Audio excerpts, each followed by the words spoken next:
આ અર્જુનભાઈ, અર્જુનજી, જય માતાજી. જય માતાજી. બોલો બોલો બોલો. યાર હું કહેતો હતો તમને, ગુજરાતમાં જે મારું માનવું છે કે ગુજરાતમાં થોડી એકતા છે સમાજની. અને રાજસ્થાનમાં સાંચોરથી પ્રાણે જે થળકોટો ગણાય ને, હોય ત્યાં પણ એકતા છે ઘણી. ખાસ કરીને હાસોર જિલ્લામાં એક કાનડી સમાજ છે. બરાબર બરાબર. તો મેં કીધું તમારી પાસે ઇન્ટરવ્યુ લેવા આવું એ પહેલા કીધું તમારે એક રેકોર્ડિંગ તમે સમાજ માટે કઈ સારું કહો તો સમાજને ખબર પડે. પછી ઇન્ટરવ્યુમાં તો તમે કહેવાના છો એ તો તમારી પાસે આવશું ત્યારે, પણ રેકોર્ડિંગમાં થોડી સમાજ માટે સંભળાવ હોય. રેકોર્ડિંગનું શું કહેવું શકો? હા, શું શબ્દો કહેવા છે? શબ્દો આપણે સમાજ જાગૃત કરવા માટે, એકતા બનાવવા માટે, જાગૃત કરવા માટે, વ્યસનથી દૂર રહેવા માટે. એ ઠાકોર સમાજ કઈ ચાલે જ તો? હા, ઠાકોર સમાજ કહો તો ચાલે. આપણે એ ઘણા લોકો એવું કહે છે કે ભાઈ, ઘણા બધા લોકોનો મને કોલ આવે કે ઘણા કહે તમે યાર કોળી છો કે ઠાકોર છો. મેં કીધું કોળી ઠાકોર એક જ છે. એક જ છે. મેં કીધું તમે ગુજરાતમાં જુઓ તો ઠાકોરના નામથી વધારે છે, રાજસ્થાનમાં કોળી, પણ એક જ છે.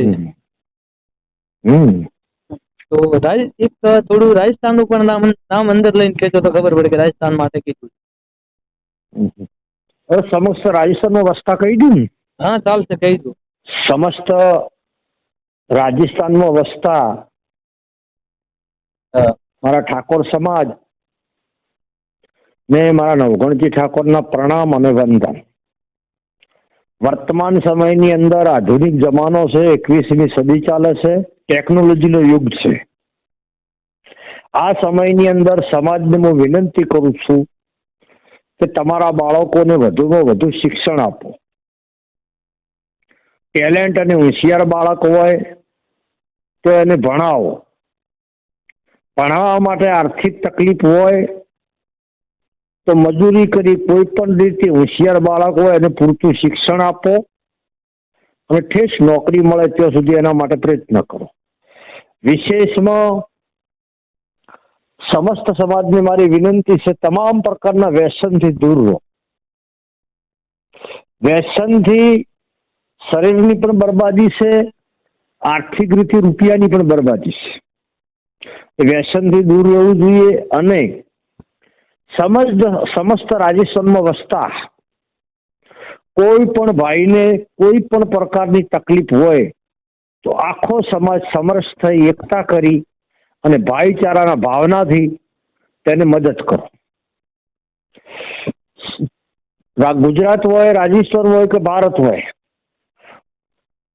સમગ્ર દેશની અંદર તમામ સમાજો એકજૂટ થઈ જશે. તમામ સમાજોએ એકતા કરી છે. તમામ સમાજોએ શિક્ષણનો ધામ ઉભો કર્યા છે. તમામ સમાજોએ કોચિંગ ક્લાસ કર્યા છે ચાલુ.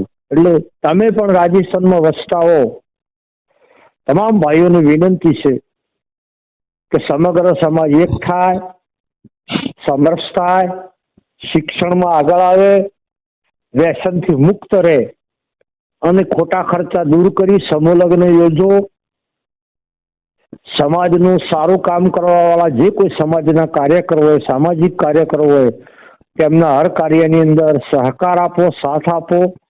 કોઈ પણ યુવાન ભણેલા ગણેલા હોય, હોશિયાર હોય, ટેલેન્ટ હોય, ચેનલ ચલાવતા હોય, મીડિયાનું કામ કરતા હોય, યુટ્યુબ ચેનલ ચલાવતા હોય કે નાના મોટી ટીવીનું કામ કરતા હોય, તેમને પણ સહકાર આપો.